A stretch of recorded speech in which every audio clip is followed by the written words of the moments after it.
All right, students, this is Module 6, Homework 3 that we're going to be completing during this video. And we have about 15 questions.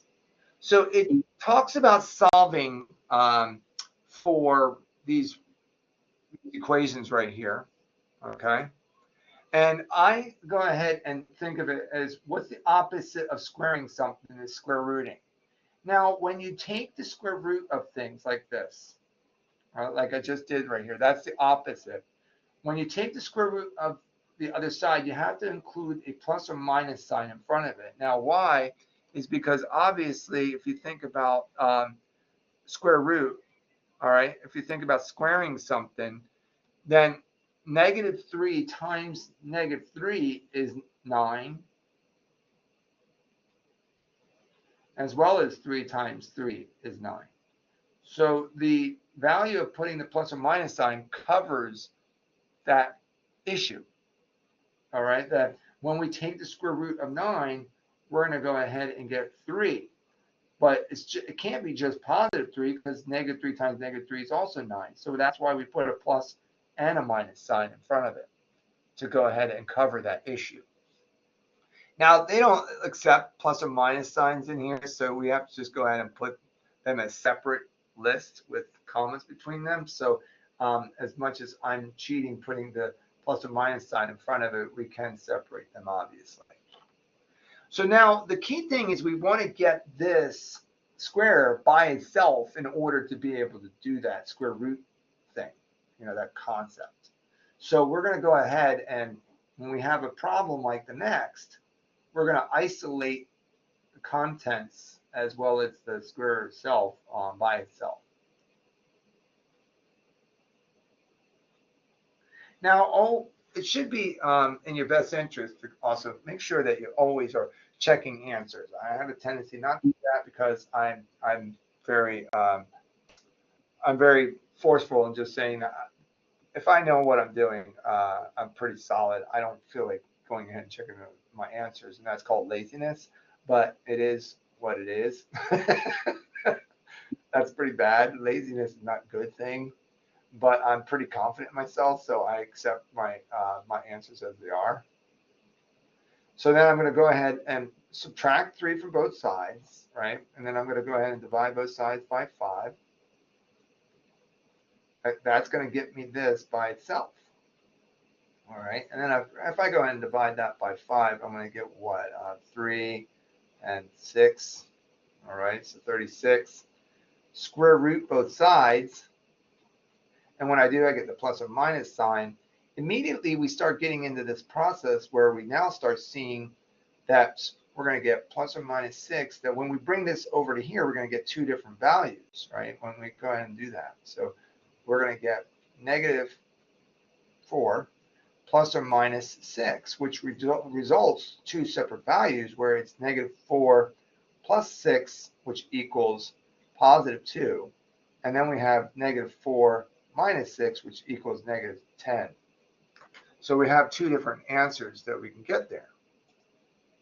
Okay, so then that's the answer we're looking for there. So we kind of consider all these things in place of all what we're doing. This is an important procedure when we're looking at the quadratic equation and such too. I mean, all these procedures are really very effective in helping us solve for things. So when we go ahead and do this, we're going to go ahead and go that, and then we're going to go ahead and knock this out. We're going to have plus or minus 2. We're going to go ahead and add 8 to both sides. So we're going to have the following. I want to go ahead and put it like this. When I go ahead and put this, I'm going to make it +8. It's going to be 10. 8 plus 2, and then 8 minus 2.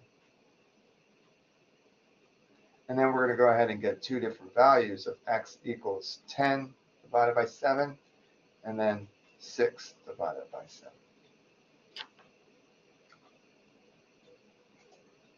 All right. So those are the answers we're looking for. Now, it wants the solution in the form of a plus plus or minus the square root of b. So it's kind of almost like what they want in the fact of this. Let's go ahead and talk about that. Let's see what it looks like at the end here first. So we can't take the square root of 93, right? I mean, that's not possible. Okay. Now with 93 though, we can take and divide or bring it down. Let's say, for example, we could divide it by 3 times, and that would be 31.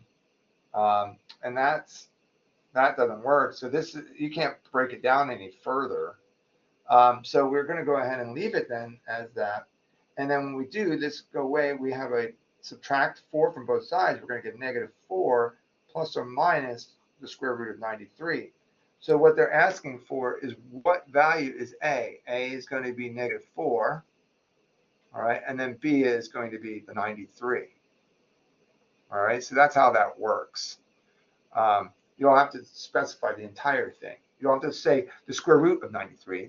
It's already, the square root symbol is already here in the presentation of the answer. So that's kind of easy. All right, let's take a look at number 5. I'm falling off the page here soon. I'm going to raise it. All right, so now we take 4b squared equals 256. Divide both sides by 4. And then when we do that, we're going to get 64. All right. And then we take the square root of both sides. We're going to get plus or minus 8.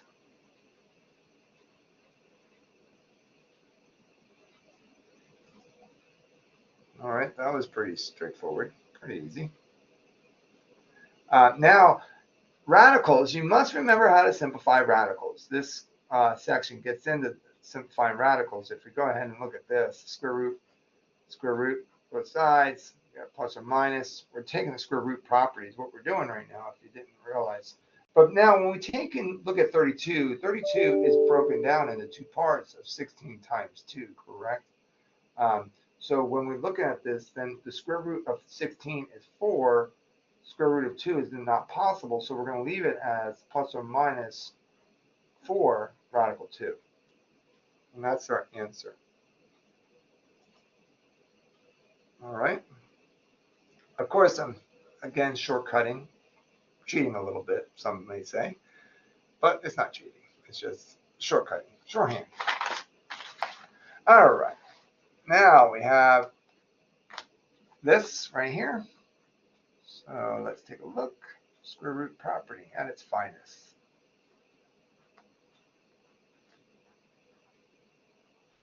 We're going to go ahead and add 6 to both sides.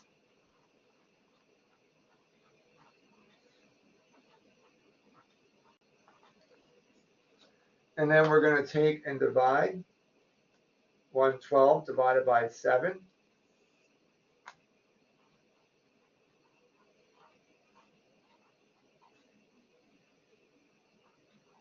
Gives us 16. Square root both sides.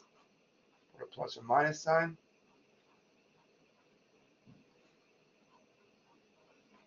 And then we're going to go ahead and add 5 to both sides.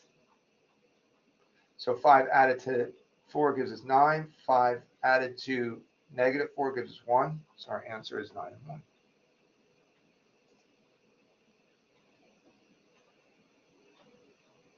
1. All right, number 8. So we have 2b squared minus 90 equals 0. Move the 90 over. We get 2b. And then we have 90 by both sides by 2. We get 45. And then square root both sides. We get this is broken down to 9 times 5. So b is equal to plus or minus 3 radical 5.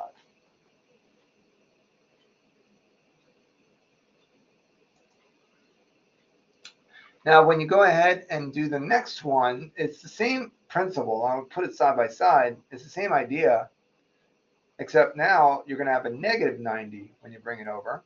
And then when that happens, you're going to get an I involved, because now you're going to get m squared minus 45, And then when you take square root of both sides, you're going to get m is equal to plus or minus 3I radical 5. So there's the difference. All right. That is the true answer. But because it's not a whole number, they say give exact solutions, don't use decimals, and separate multiple solutions with commas. If there is no solution, type DNA. This is no solution, so it's DNA. That's no real solution, they should put. So we learned about complex numbers, and it's not applicable here. Okay, now we have to do the same thing we've been doing.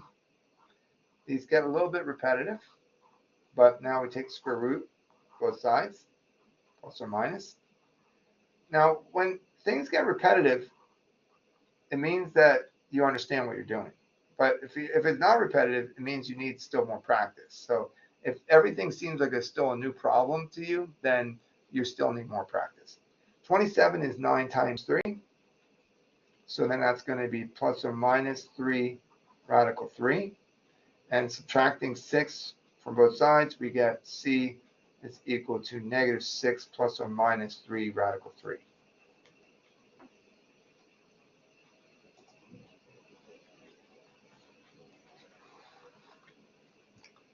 Ah, the infamous fractions. You guys love them, don't you?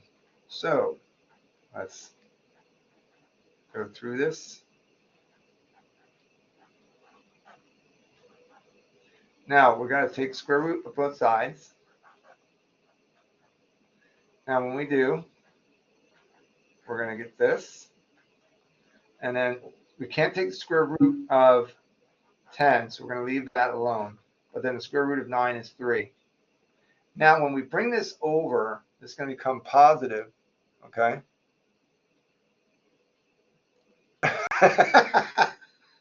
Like they're more than radicals, huh? All right, so now we're going to go ahead and bring the negative over. It makes it positive 7/3. And then now because this has the same common denominator, we can go ahead and merge them together with the common blanket of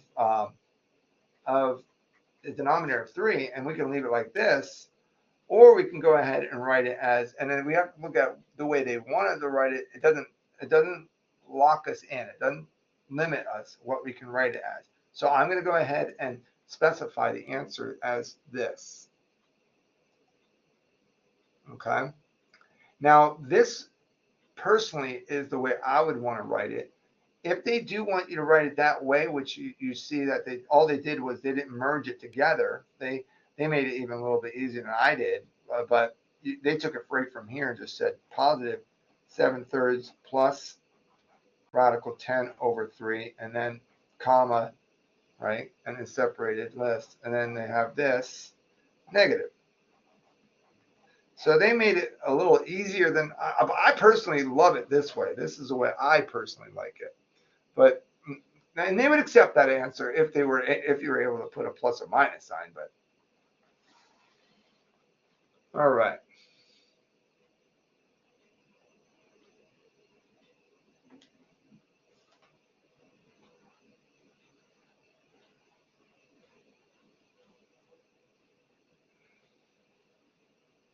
So square root both sides, square root both sides. This is going to give us 7w minus 1, and then this is plus or minus 9. Going ahead and adding 1 to both sides, we're going to get 7w, and then 1 added to 9 is going to be 10. So how can I do it is just split it up into 2 parts. I can say 10. Whoops, I put 18. 10. And then 1 minus 9 is going to give us negative 8. Now that I have those 2 parts, I mean, there's 2 problems here. So I'm going to divide each of those by 7, and that's going to give me w equals 10/7, and then w equals negative 8/7.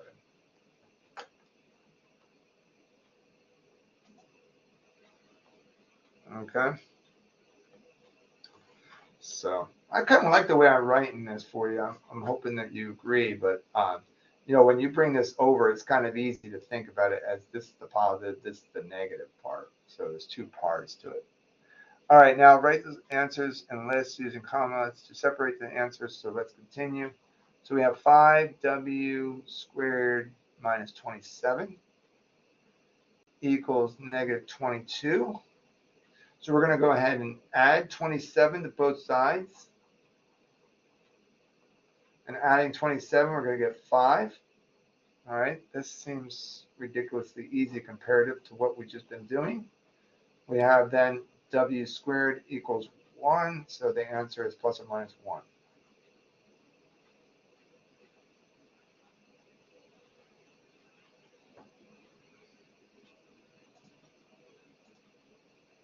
All right, that one was really easy.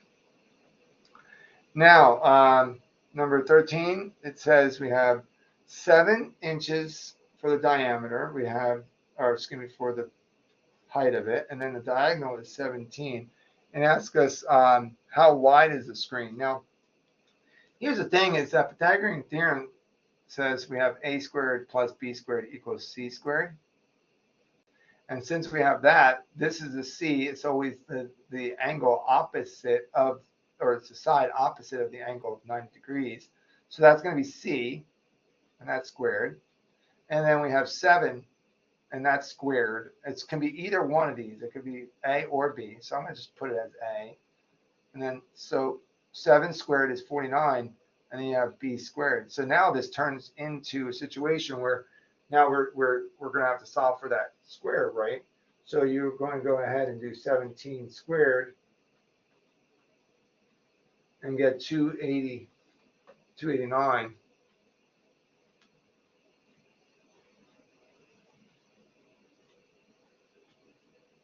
And then subtract 49 from it.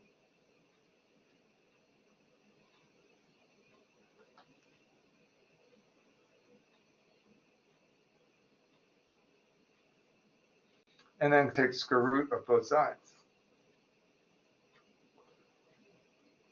Now, this is, remember the plus or minus sign. Now, 240. Now, we can look at it. You can start dividing it out, but like I always like to try to divide it out by like bigger numbers. For example, like 16.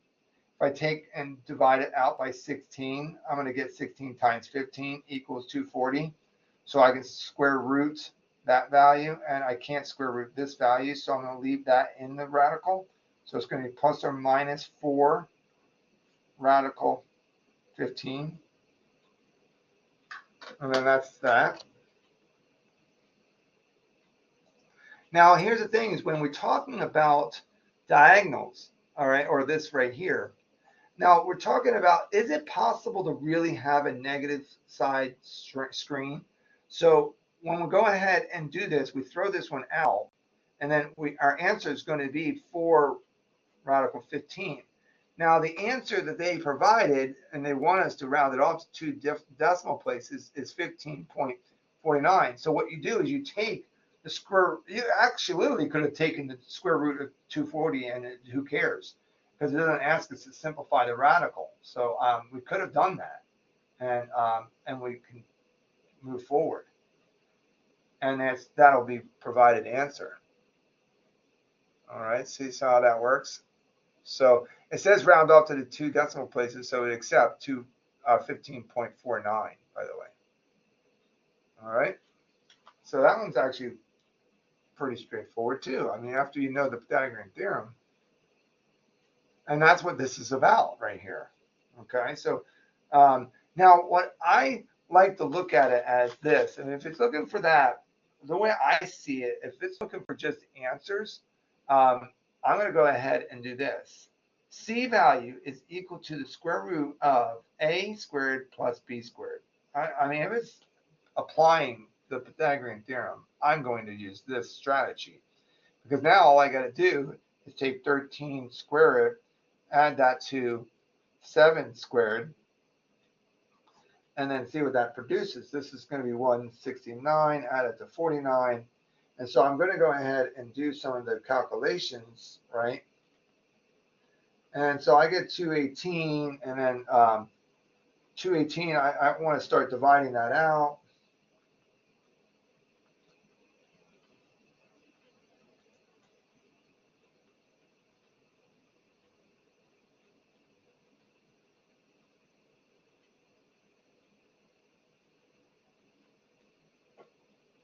All right, so see now when I'm looking at 218, it's not that easy to find the perfect square that goes into it. So I can't find a value that can go into it easily.